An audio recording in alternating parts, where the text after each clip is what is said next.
So is it visible now? Yes. Yes, I can see. Hello. Is it visible now? Yes, it Yes. is. All right. Thank you. Thank you very much. So, okay. So starting with this, hello everyone. My name is Rohan, and I hope that all of you are doing well and keeping safe in this time of pandemic now, which is obviously now like things are getting better and we are nearing the end of it. So yeah, it's great to be back here, and thank you for this opportunity to be speaking here at Global AI Conference. So starting with this, today I'll be talking about Siamese Network. So I'll discuss in details about what Siamese networks are and how are these different from typical networks, convolutional networks, and how do these work and what's the application of this. So and in this session, I'll just so basically this is an introductory session. So here I'll be just speaking about the creamy part of the this application, this technique which is used. So here I won't be going that into code and other things like how do we deploy, how do we use it into the main applications and everything like that. But it's just like how do these things work at the background. So first and foremost, let's say where we have seen this in our everyday life. When it's we want to unlock our phone, we want to unlock any of the devices or anything related to such stuff. The face verification technique is used in our phones. So how is it different or something like that? Over the decades, what we have been doing is we have been using, let's suppose, one passwords for our phone, or let's say 5 to 6 digit PIN, or and let's suppose, and if it's an online authentication or something, we use an OTP for that. So these have been the parts which we have been using, but these have not, like they have some defects or something. So over the time, we have used this face recognition technique has developed, and it's really good. It's working really good. Like nowadays, the camera which is present on our phone is able to sense the depths of our face. Like let's suppose someone wants to cheat the AI, or it says that if it puts up a picture in front of the camera, your picture, and tries to unlock the device, it won't, because we have seen that, as I mentioned earlier, they try to detect the depth of your face, like the depth of your eyes, the facial structure, and everything. So it's becoming quite advanced now because of the upcoming researches and things that are being done here. So it's a huge growth in this part. So this here, I'm assuming that the people who are watching this do have some experience about machine learning and AI, and do have some experience in Python, because I'll be speaking totally about. So I'll be using TensorFlow for this. So TensorFlow is a general tool for Python. So you can just, this is the prerequisite of it and nothing else. This is just an introductory session, as I mentioned. So we'll be going just over the top. So let's start with this. The first and foremost thing is, how does a face verification technique works on a phone? It might seem that it's like something we take the phone or a device in front of our face, and it's just a verification that's done. But it's quite a bit, I'd not say complex, but it's quite, let's say, some things are being done at the background, and we cannot. If you are a computer engineer or you are working in this field of machine learning and AI, you must know this, that how these things work. So first thing first, you show your face towards the camera, and because yeah, obviously without showing your face, it won't unlock anything. So moving forward, it captures an image and it runs an algorithm. And here's the algorithm will be today's one of the algorithms which we'll be talking about and how do those work. Next is, it tries to find the similarity between your face. Like you had observed that once you're trying to set up a face unlock on a device, it takes several images of your face, like, and even from the different angles, I'd say. Like let's suppose if you're trying to unlock your phone from right facing, making your face turn towards right, it does unlock it. It does not say that I'm not, hey, your face is not positioned correctly and I'm not going to unlock it here. So yes, this tries to find the similarity score with your face, so that you can unlock the device, and then it does some action based on the similarity score which it has produced. So these are the four major steps, I'd say, which are involved, and these do have some minor steps in between, which are like running the algorithm as fast as it can, utilizing the device resources and everything. This is first. So the major question between like what is the difference between recognition and detection? So yeah, this was the first question which I even asked myself when I got into this. Like, what's the difference between these? Recognition and detection are like there's not much different. They both use convolution neural networks. They do use have a full deep neural network, and they use images. The model tries to learn, and the model tries to have remember the parameters, and then it tries to predict and everything. So the basic difference between the recognition and detection is like, let's suppose you have a camera and you switch it on, and you try to point towards object. So you might have noticed that a bounding box is created around faces of the people, or some other objects if it's known to the device. Like, it would try to localize what's present on the present frame of the computer. So this is known as detection. Like, an algorithm is continuously running at the background, and it's like fetching the current frames from the camera feed, and it's feeding it back to the neural network, and the neural network is producing the bounding boxes around it. So these bounding boxes are like ongoing model, I'd say. Like, it's a single pass neural network where an image is fed in, the model does some computation, model does some recognition, and draws the bounding boxes around this. Whereas in recognition, it's like you already have your one of your faces present in your system. Like, you have saved while setting up a face verification, you have already set it up.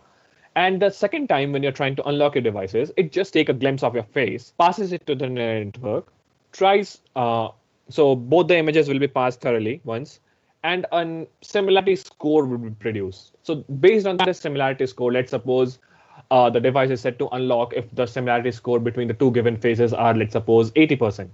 So if it's an 80% match, the device will unlock. So sometimes you would have noticed that your device gets unlocked from the faces of your siblings or your parents, because even though you have not set it up, it's because not we have some similarity matching with our parents and siblings. So this, I'd say, sometimes become like tragic, because once my brother unlocked my phone, and I was like, awestruck, because why, how did this happen and everything like that.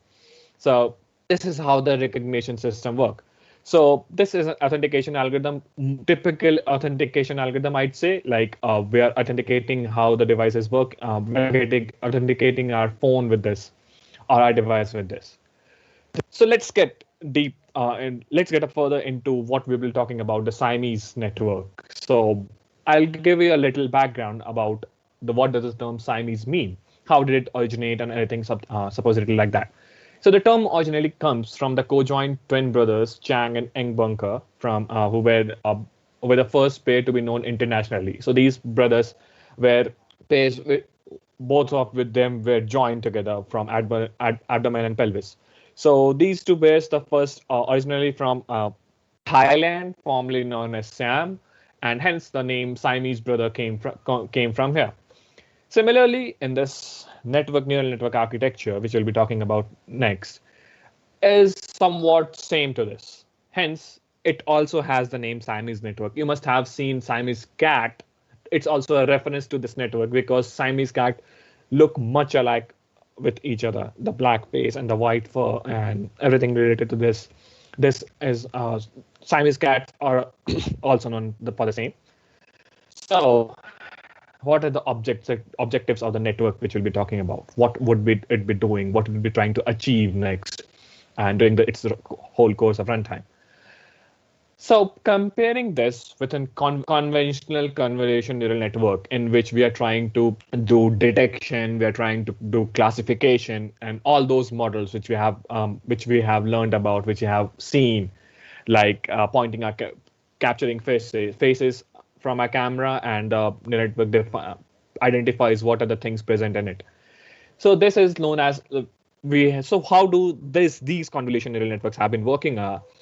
We have a data set which has data and a label, which is fed into the neural network. The neural network tries to learn from the data. Like let's suppose we feed it to the neural network. Neural network gives a one pass, and after one pass, it tries to learn the parameters, the difference, which is getting the score, which is trying to have. Like let's suppose if it's a mean absolute error or something like that. The score which we have used for our neural network to improve upon, and then it goes back to the starting of the neural network, starts the iteration again, adjusting its weights, like weights and biases, the neural network was set upon initially, the random weights which I'm talking about, and then it again improves, again goes back.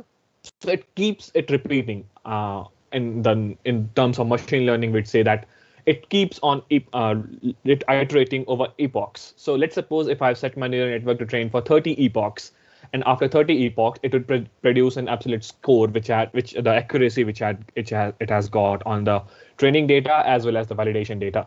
So based on this, the neural network we can examine how good or bad our neural network is. Moving forward, so rather what it does is like in contrast, what our Siamese network would be doing is, given a pair of images, it finds out the amount of difference or similarity between those two. It's like I'd say the probability of how much the images are matching together, and it's really a state of art neural network because uh, running these in no amount of time, like as we have seen of our face recognition unlock procedure, it's quite fast. It's lightning fast because as soon as our face is detected, the device unlocks. Boom! It's like magic, complete magic. So we'd say that it's not a typical convolutional neural network, but it does use neural networks. So in this part, what happens is the neural network tries to learn the parameters about how to differentiate between two images rather than how to classify the two images. It is trying to differentiate between the two images. It's like producing a similarity score, then going back and improving again, like what's the mistake I made in recognizing, because let's suppose we have fed a data which says that yes, these two are the faces of people who are same. So it's labeled as one. But let's suppose the neural network in its validation part said that it got the assumption that these are not the matching faces. So it will again try to improve upon it. So in the two network, so I will again move with the architecture of the neural network now. So here's the component which I have been talking about. So this in the neural network, as I mentioned, we pass the two faces, as I mentioned, and these two faces are labeled as if it's the face of a same person or if it's the face of a different person. So these are the two images present here, which would be fed to the neural network first. But it's the general architecture of the neural network. It's when the face unlock is working, and these network 1 and network 2, which is shown here, these are known as sister networks. Like it's because these two are almost similar, as I say, all similar, and so that hence the name's sister networks is present. At the end of the network, we have an embedding layer of, let's suppose, 128 neuron embedding layer, and this is producing all the parameters of the weights and everything that the network has learned about. What we do is we calculate the Euclidean distance between the given output of the two networks. So if the Euclidean distance is very small, then it's the face of these are the face of the two people, similar people. But if the Euclidean distance is large, so it's not the face of similar people. So that's how the neural network is working. And at the end, we have a sigmoid layer, which we say that it's like zeros or ones, like it's just a probability score or not a something like that. Zeros or zero gives a value between 0 or 1s, as I mentioned earlier. So if it's a probability is matching more, if it's matching, then the score would be more, and then the unlocking would happen, else it won't. So this is the complete part here, like the components of the network which I have mentioned. So let's get into the code here. Like this is the basic general architecture of the code which we use. So the model which I'm trying to create. So the network takes in 64 cross 64 image into the network. And so we need to resize it and everything because the neural network needs some kinds of consistency with that image it is trying to deal with. The next is there are 3 batches of convolution, pooling, and dropout, as you can see here. And for the implementation part, for this we do need to use the TensorFlow API technique with this, not like the sequential model, but with the functional API, because because it's not as conventional sequential model in which we have one pass things happening. We have 2 models. So we do need to connect these 2 models together. And these 2 models have 2 different inputs and 1 output. So the sequential net layer API won't work here because these layers are not stacked over one another as we saw in the previous slide. Rather, these two models are at let's suppose running parallelly with each other. So that's how the part would be working. Then the network ends with a 128 node fully connected embedding layer, as I mentioned in the previous slide. So this is where we'd say that the model is saying that yes, these are the things which I have learned here, and now I want you to evaluate if I'm good or if I'm bad. That's it. That's the part where it's working.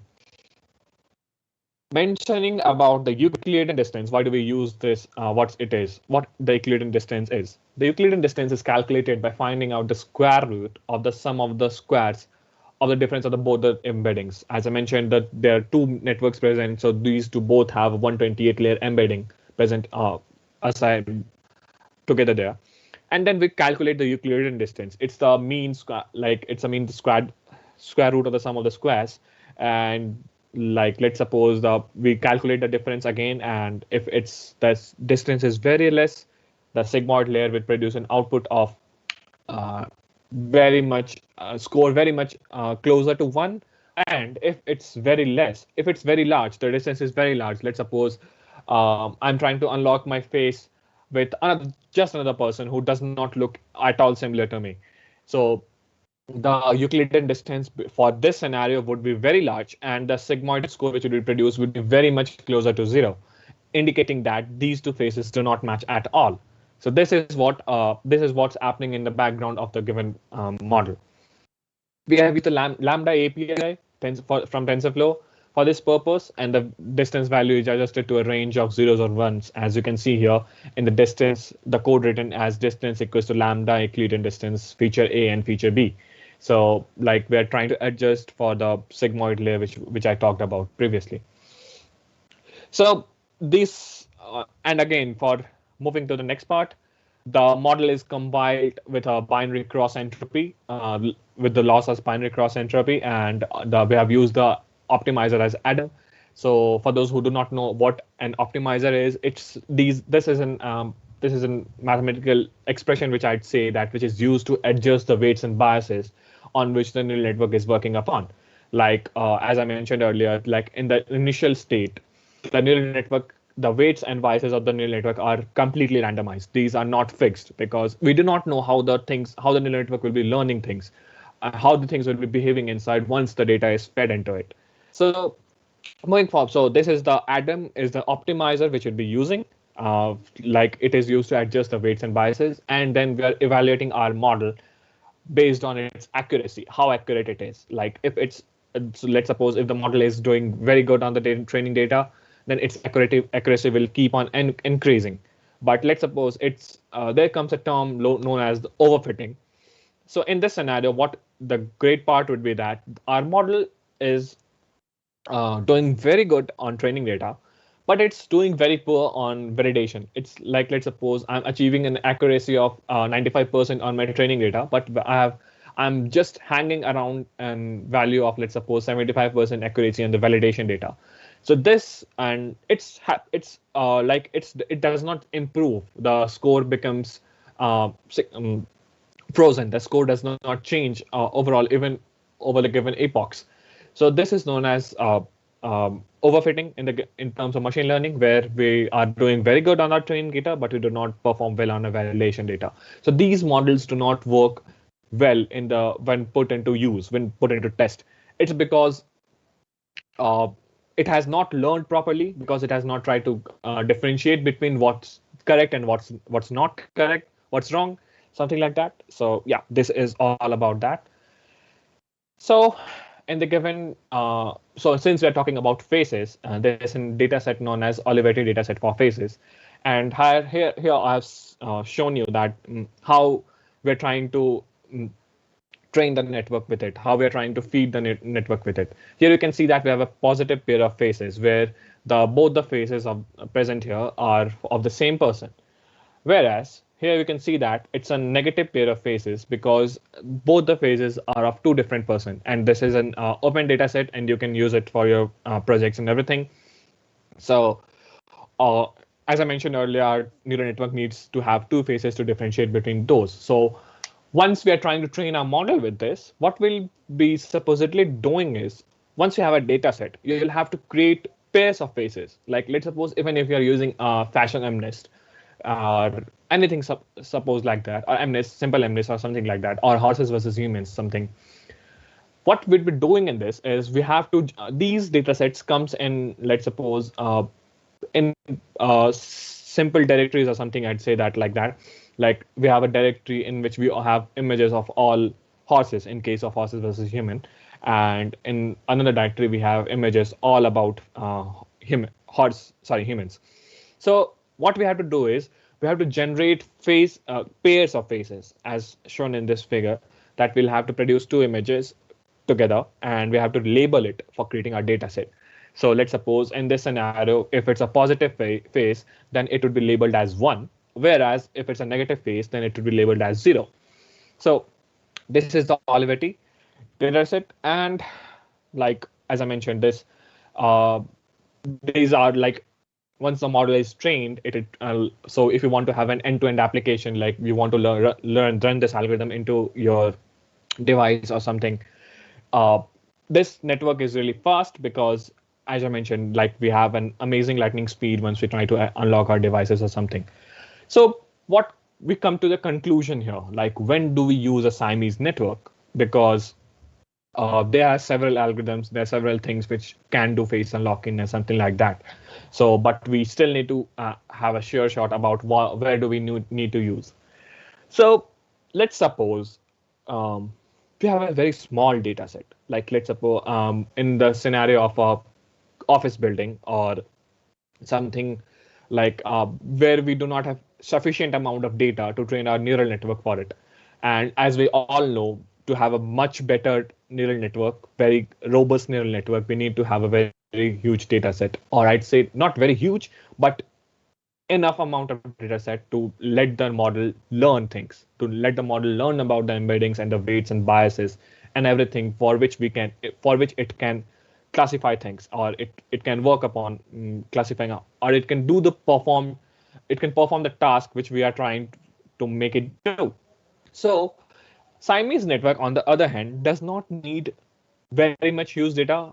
Let's suppose in an office building, we have only let's suppose we have for if an employer comes in and joins the office, we don't for his face verification to work, we do not have to train the model again so that we have his images augmented and everything like that, and then we feed it into the neural network. We train a neural network again, and then we again set it back to the office infrastructure, and then it starts to work. It's quite tedious, or it's, let's suppose, in a long run, it becomes quite impossible for people to do this on and on every time.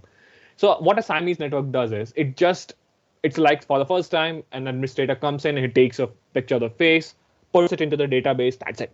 The next time you come into your office, you show your face, and yeah, it's working. It's verifying your face. It's doing the things which is what it is supposed to do.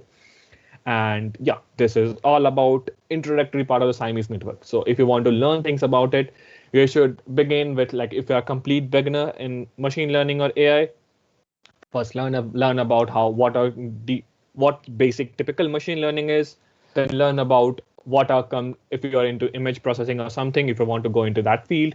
Like, as we know, the AI field is vast and there are things to explore. But if you want to go into images, then it's like you learn about convolutional neural networks and how to build it using, then you choose a deep learning tool. You can use TensorFlow, you can use PyTorch, or you can use, in Azure, we do have like built-in APIs for that, which we can train upon and everything supposedly. So these are the parts which we should focus upon, then deep dive into it. So if you want to learn more about Siamese network, you should go and Google can give us everything. So go through the research papers which have been published for this. So like as I know that, I say that because reading about the article and reading from the people who have researched about it gives you a better sense of how things are working in the background rather than just uh, reading out chunks of it. So if you really want to learn about it, go read about the research paper which have been used. So that will be all from my side. Thank you very much. And if you want to connect with me, I'm on Twitter and Instagram, LinkedIn, and I'm by Rohan Raj, and on Twitter I'm by Rohan Pai. And thank you very much. All right. If you have any questions, yeah. Great. I really like and enjoyed your presentation. So I have one question. And what other application will the Siamese network have outside of the facial recognition side? So basically, Siamese network, I'd say that since it's based on images, like I have learned about images because I'm into convolution, these networks and typical images. So I do not know the other applications of it. So it's like I'm not pointing out if it cannot be used somewhere else, but yet like in office buildings or somewhere else, you can these Simon networks, like let's suppose we have the Instagram filters or the Snapchat filters for the show. You click your image and you have some things around like the doggy filter or something like that. So these are the best applications of it because you have your face on one side and we have another algorithm running parallelly, which will be drawing things around your faces and bring out filters and everything like that. So Siamese filters is the best application which can be used at that part. Yes. God, that's good. That's good. That's good. So thank you so much also for help, like giving an introduction about how other students can like learn and start using this Siamese network. And I think we can start giving the introduction to our next speakers. So yeah. Thank you. Thank you very much. Bye bye. Thank Have a good you. day. Bye.